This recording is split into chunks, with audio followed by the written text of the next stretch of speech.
Hello, children. Welcome you all to 10th Standard English class. In the previous class, I had started a lesson, What is Moral Action, written by M.K. Gandhi. We have discussed about what is moral, immoral, non moral actions, and discussed two criteria to consider an act to be a moral one. First criteria is a moral act must be our own act and must spring from our own will. Second criteria, it is not enough that an act done by us is in itself good. It should have been done with the intention to do good. Open your textbook page number 74, children. I'll be reading from point 4 and criteria 3. These reflections prove that it is not enough for a moral act to have been done with a good intention, but it should have been done without compulsion. There is no morality whatever in my act if I rise early out of the fear that if I am late for my office, I may lose my situation. Similarly, there is no morality in my living a simple and unpretentious life if I have not the means to live otherwise. But plain simple living would be moral if, though wealthy, I think of all the want and misery in the world about me and feel that I ought to live a plain simple life and not one of ease and luxury. Likewise, it is only selfish and not moral of an employer to sympathize with his employees or to pay them higher wages, lest they leave him. It would be moral if the employer wished well of them and treated them kindly, realizing how he owed his prosperity to them.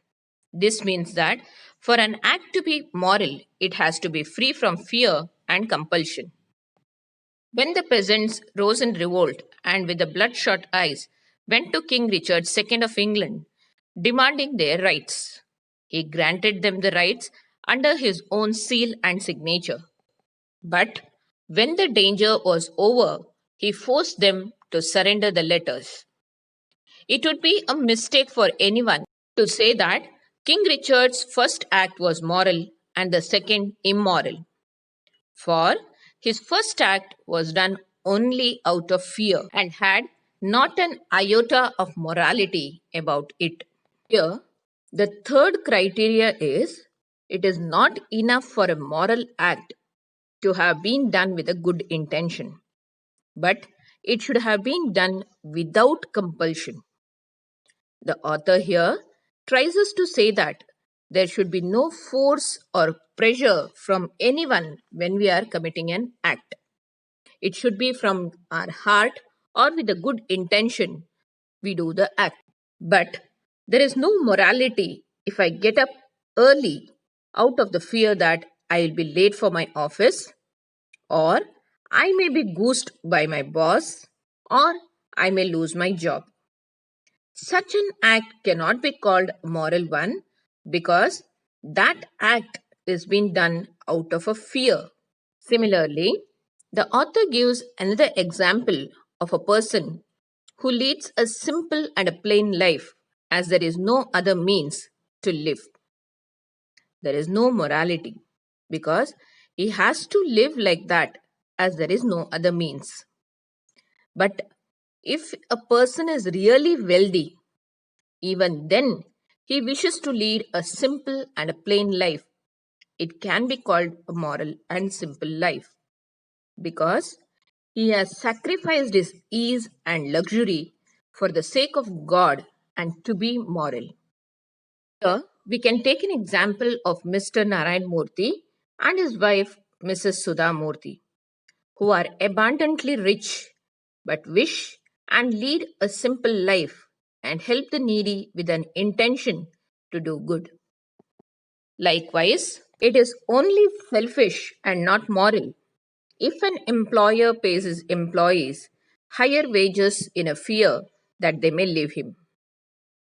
But in case if he pays higher wages, thinking that his prosperity entirely depends on the hard work of his employees and wishes good and treats them kindly, such an act can be called as a moral one.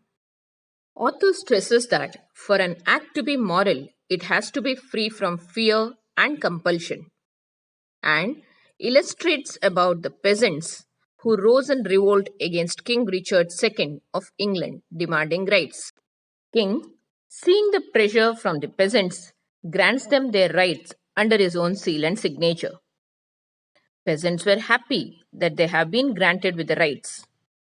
But when the danger was over, King Richard II forced them to surrender the letter. Here, we cannot consider King Richard's first act as moral, that is, granting the rights to the peasants, and the second act as immoral, that is, pressurizedly taking back their rights. For his act was done only out of fear, and he did not have any iota of morality in it.